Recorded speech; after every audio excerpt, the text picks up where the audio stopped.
So, hey there, welcome or welcome back to Alicia Cohen Designs, where I teach you intentional planning, productivity, and mindset. Today, I have another podcast guest appearance to share with you that I am excited about. I got to chat with Alyssa Wolff on her show, the Unbusy Sane Supermom Podcast. We had a great chat, and I want to share it with you. So let me tell you a little bit about Alyssa and what we chatted about. Alyssa is an introvert, God follower, and perpetual bookworm. And she's a mom of 5. She's here to help you de-stress your mom life so you can handle the number of kids you already have, aka reach supermom status with ease. Alyssa says, let's build a life you don't need a vacation from. So Alyssa is lovely, and I enjoyed getting the opportunity to chat with her. In the interview, you'll hear us get into things like, why is busyness a myth? What are the top 3 mindset shifts that you can do to unlock your productivity potential? And what's the solution to quote unquote doing it all? So take a listen because I think you'll get some good stuff out of our conversation. Make sure after you take a listen to the interview that you check out Alyssa's podcast and subscribe to her show.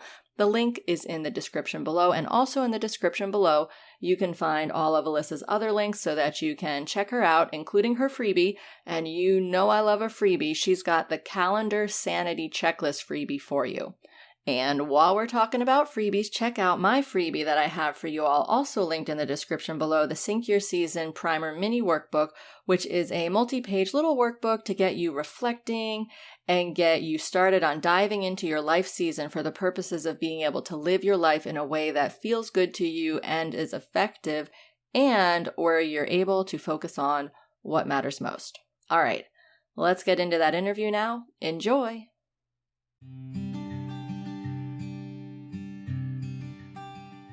So hi, Alicia. Welcome to the show. Hey, Alyssa. Thanks so much for having me here. I love your mission of teaching other women to overcome the hamster wheel life, because same here. Yeah. Woo, it's a good mission. It is. So let's get down to our wonderful questions. Sounds great. First off, why is getting clear on our life season so important for us moms? So I say that getting clear on our life season is so important because I think if we don't do that first, then we're really missing an essential piece that informs us how we can plan. Because by getting clear on our season, it's also helping us get clear on what we can say yes to and what we really, it would be best if we said no to. So without our life season and without that clarity, we're really just going to be spinning our wheels and planning in a way that's ineffective. Because, for example, if you are currently in a season where it's school season, if your kids, let's say your kids go to a school that you don't do homeschooling, let's say your kids go to a school, and so it's school season, and maybe you also just had a baby, and maybe you also moved a month ago, right? That's going to look very different, and how you plan during that time is going to look very different than if it's summer break season and you don't have a newborn and maybe you're getting ready to move or something like that, right? So these different personal life seasons that we ebb and flow in and out of, it's so important that's what I keep saying. It's so important that we get really crystal clear on this and start there as our first step of how we plan effectively, so that it's just kind of a domino effect. It's a domino effect. When we start there and we knock over that domino first of having our season in place, then all the other dominoes can much more easily fall into place. If we don't have that one, then we're just going to keep going in circles and wondering why it's not working. And that's because we're missing the season piece. Yes, it's like setting the foundation. Exactly. Yeah. Yes. So why is busyness a myth? So I say busyness is a myth because busyness just isn't real. Now, before listeners just come and like hunt me down and throw me out a window or something, your life is real. All the stuff going on in your life, and you say, Alicia, my life is bananas. There's so much going on. Yes, your life is real. The bananas, all of that, everything that's on your plate, that is real. But busy is a judgment. Busy is not real. Because when we say, oh, my life is so busy, what is busy, right? It's not It's not something concrete. It's this concept. It's this abstract sort of thing that we think about. And it's a judgment. Something is busy, not busy, right? So that's why I say busyness is a myth. It's something that is in kind of in our minds. It's something that we assess, oh, well, because of X, Y, and Z, something is busy, or because of A, B, and C, something is not busy. So that's why I say busyness is a myth. And it's important to be aware of this because busyness can really, living in this state of busyness can really bring us down and really be very heavy. And so I think it's important to acknowledge busyness for what it is, that it's, yes, our lives can be full. Our lives can have a lot going on. That is all real. That's not a judgment. That's life. But the assigning the label of busyness to it, that can really trip us up and get us into some mindset trouble, if you will. And just leave us in a place that maybe we feel stuck, or maybe we feel just not content with the state of how our lives are shaping. That's a really useful reframe, that busyness is judgment. Yeah. Yes. Thanks. So what mindset shift can we make to help us combat the culture of busyness? So what I recommend is replacing the word busy with full. So instead of saying, oh, my life is so busy, or Alyssa, you won't believe it, my life is so busy. Well, let's switch it and let's instead say, oh, my life is really full right now. I've got a lot going on, or I have a lot on my plate. And I don't know about what you think, Alyssa, or the listeners out there, but to me, when I say, oh, my life is so busy versus when I say, oh, my life is full, they feel very different. With busyness, it feels almost like there's a lack of freedom, and there's this being trapped, and almost like my life is running me instead of that I am running my life. Where if my life is full, it's just stating what is. It's full or empty. If you have a glass, the glass is either full or empty. I mean, I suppose you could get into some sort of like philosophical debate about that, but philosophical debates aside, right? The glass has water in it and it's full. The glass does not have water in it and it's empty. We don't say, oh, when the glass has water in it, that it's busy. That's not a thing, right? So if we think of ourselves as glasses of water, well, our lives are either full or fuller, empty or emptier, right? So I think that making this shift with how we think about our lives, kind of like I'm saying with this glass of water, is really helpful, because for me at least, it makes things feel lighter and freer.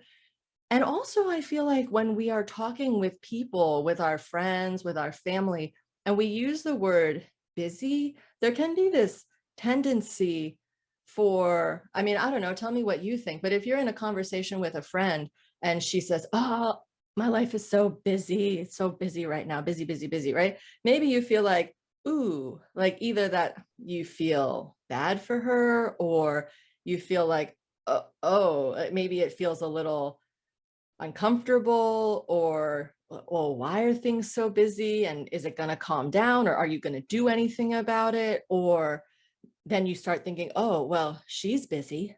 Am I busy? Am I busier than she is? Or am I not busy enough? Right? It can kind of put this kind of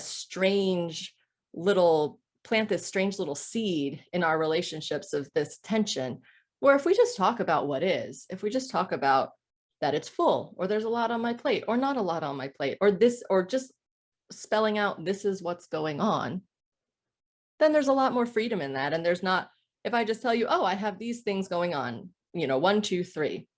Okay, cool. And we can talk about that. Now, you could maybe still think about it and compare, but I feel like it would be a lot less likely for us to do that in our relationships without that label and that judgment of busyness inserted in there.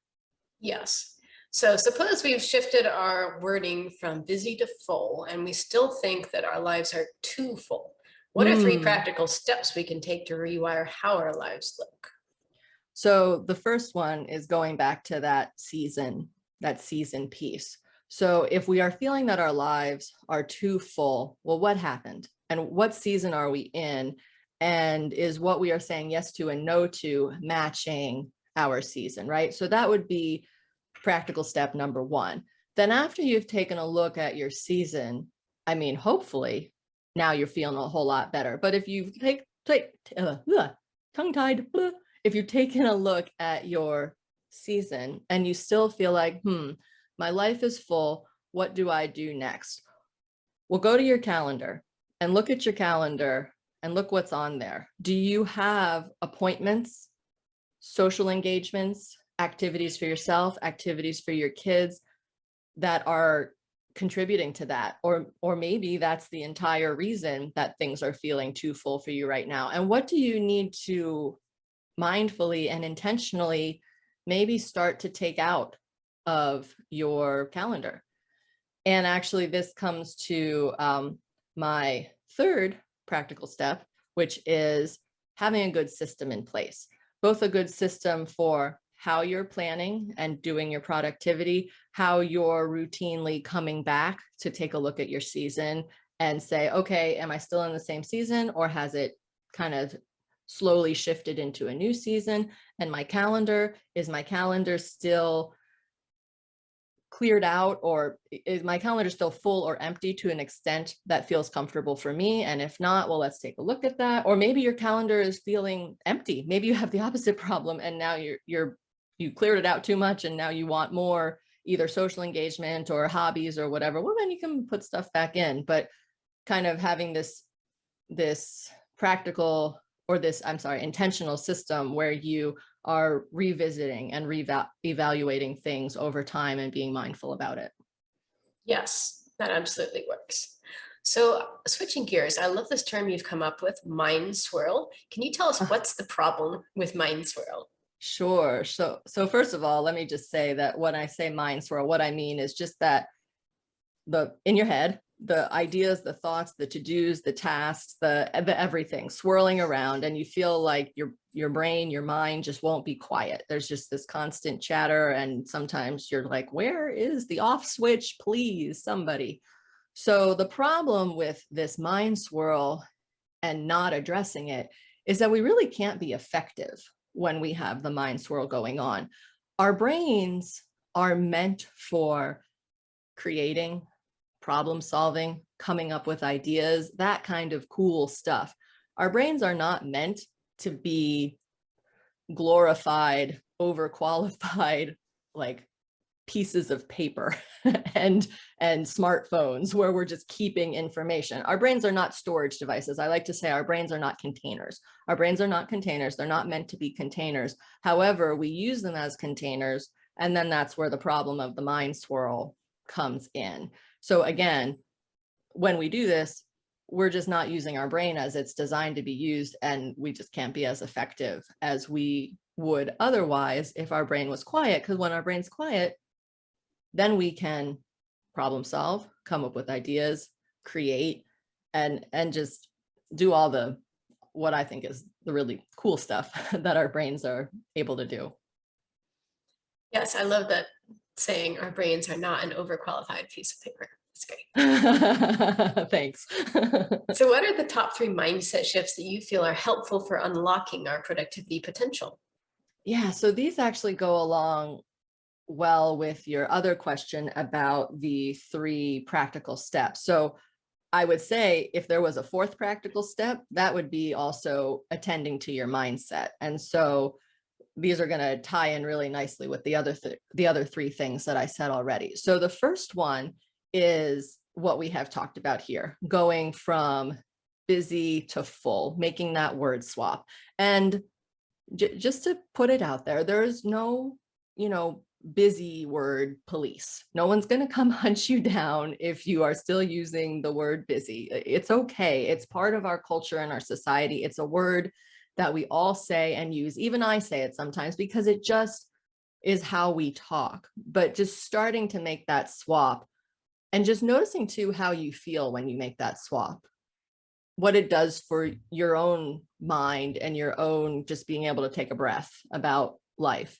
So that's the first mindset, is going from busy to full, but being gentle with yourself about it, but making that word swap, making that mindset shift from, oh, I'm busy, I'm so busy, to I have a lot going on. I have these things on my plate.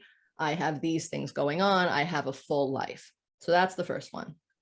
The second one, and this is one of my favorites, is choosing between good and good. So what I mean here is that in life, when it comes to planning, productivity, just life in general, we don't often need to choose between good and bad.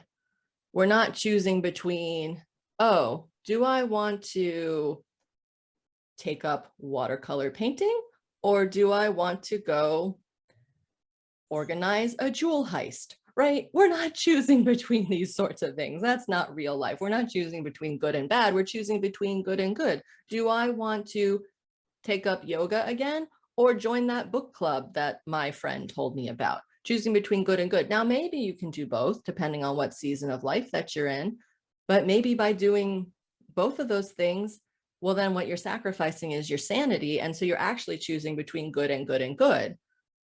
Doing yoga, doing the book club, or your sanity. And maybe you can only pick two of those things, your sanity and the book club, or your sanity and yoga. But if you choose all three, then you're saying no to, or you're not choosing your kids, your spouse, your sanity, your whatever. So just being really aware that if we want to feel calm and feel effective in how we are managing our time, how we are running our lives, that we are going to have to say no, or it's going to be helpful if we say no to some good things and to some fun things and to some opportunities. And just because there's a fun thing or a good thing or an opportunity or a cool activity to sign our kids up for doesn't mean that we need to say yes, we want to say yes, or it's in our best interest or our family's best interest to say yes. So that's a mindset, big mindset, that I think is so important. And I really enjoy talking about, is choosing between good and good.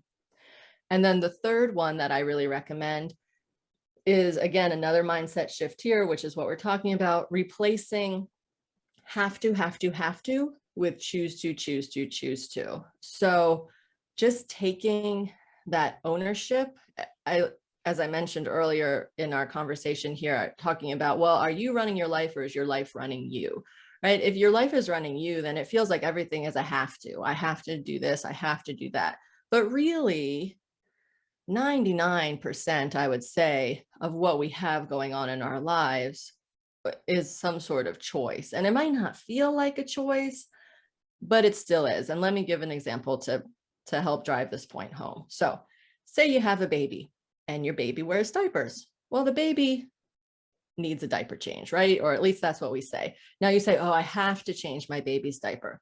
Well, sure, but you don't really have to. You actually choose to change your baby's diaper because you want your baby not to have a diaper rash. You want your baby not to be stinky. You want your baby not to, have a dirty mess everywhere. You want your baby to have healthy skin, all these different things. You want to take good care of your baby. So you're actually choosing to change your baby's diaper because you are choosing to be a parent in the way that you want to be a parent, take care of your baby's skin in the way that you want to, manage any sorts of smells and mess in the way that you would like to, right? So even though you say, oh, well, of course you have to change your baby's diaper. Well, I mean, sure, but no, it's still a choice, right? And so there are so many things, even these unpleasant things, or even these things that we somehow find ourselves in, that maybe we feel like we're doing it and we don't really want to be doing it, or we feel like it wasn't a choice.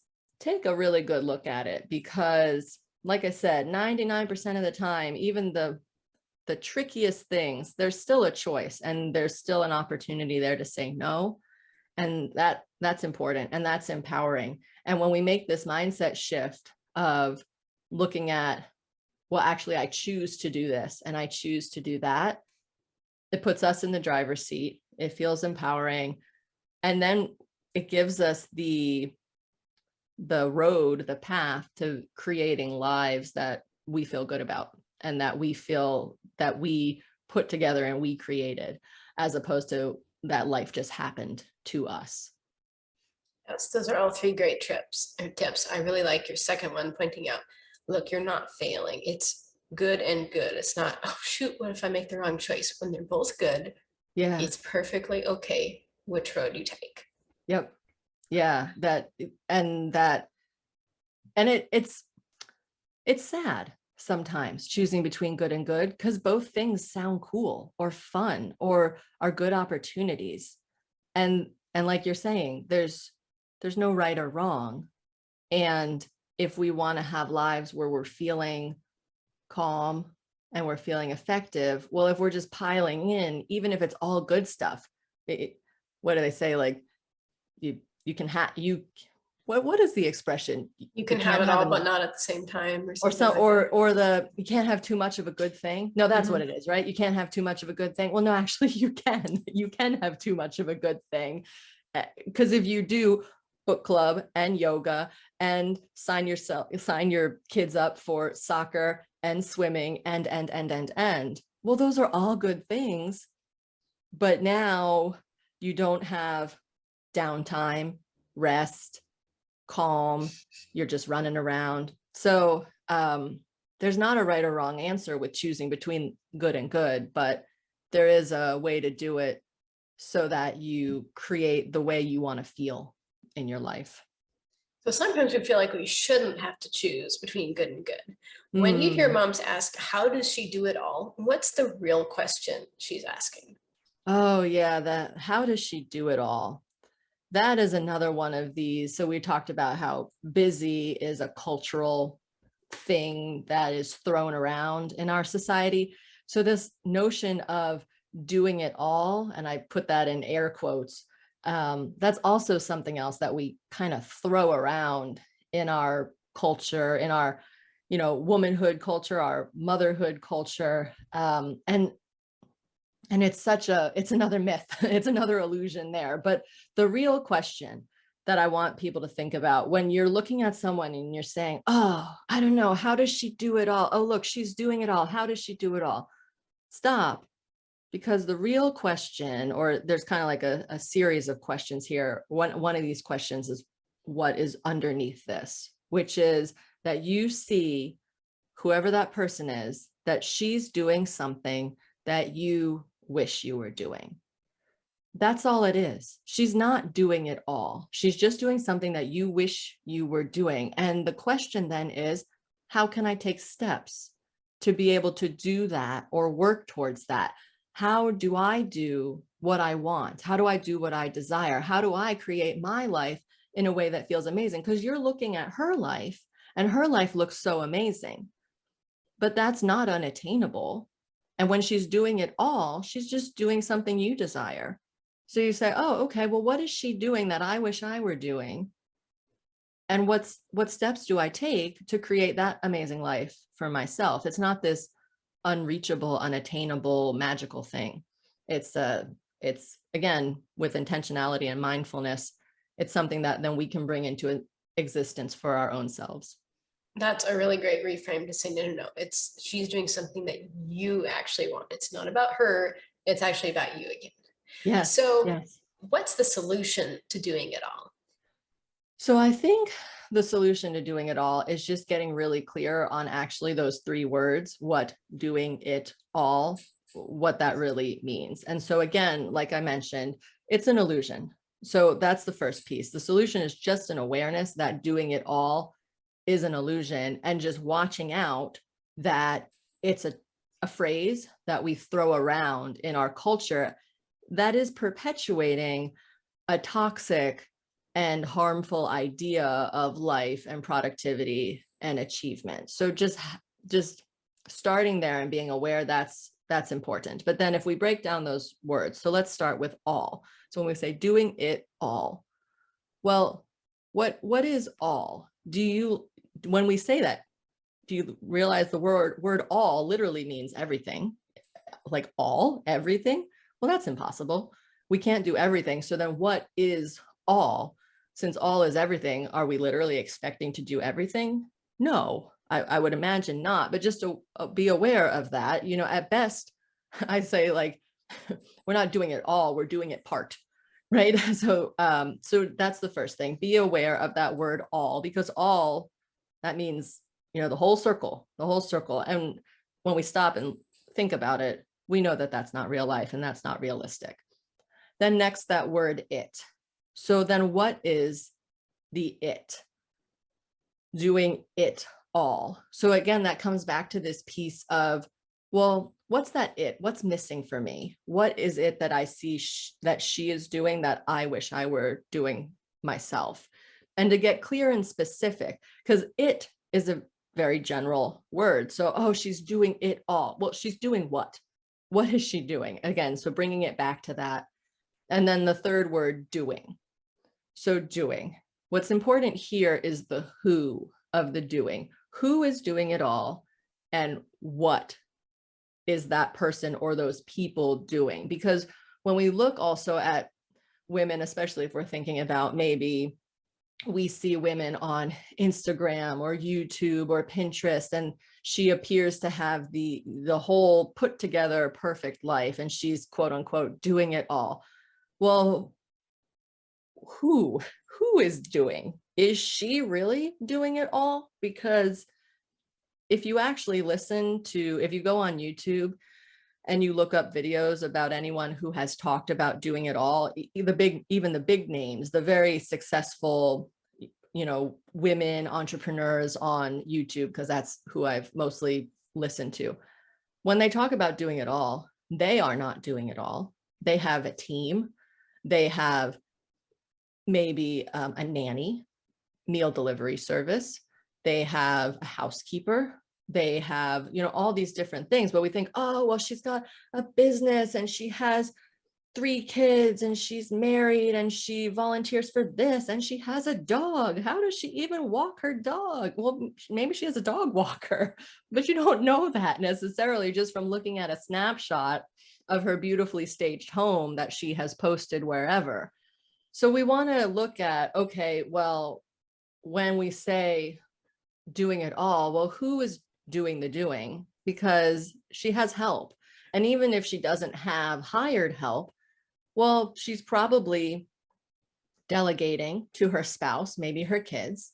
But beyond that, any of these women that we can listen to on YouTube or anything like that, they will all say that they delegate and they make choices, and that they're not actually doing all of the things that we think they're doing.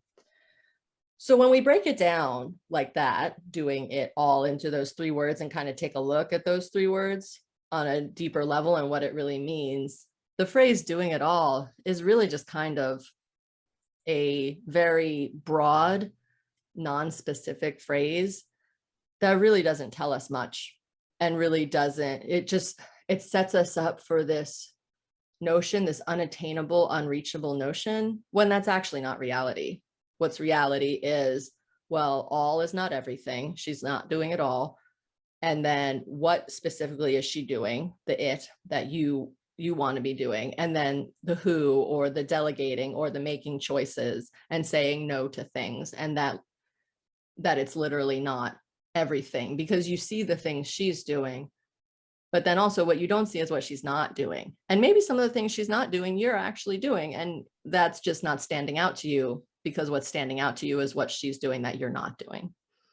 So I would say that's the solution, really, is just having that awareness and doing that reframe, and then taking steps towards answering that question of, well, what is it that she's doing that I wish I were doing? And then how can I start creating that in my life so that my own life feels amazing to me, instead of just looking at other people and how quote unquote amazing their lives are, but that bringing that into my own life, and that's a very possible thing for us to do. Yeah. Okay, awesome. Thank you so much for coming on the show, Alicia. Yeah, thank you so much for having me, Alyssa. I appreciate the opportunity. Bye for now, and have a great day.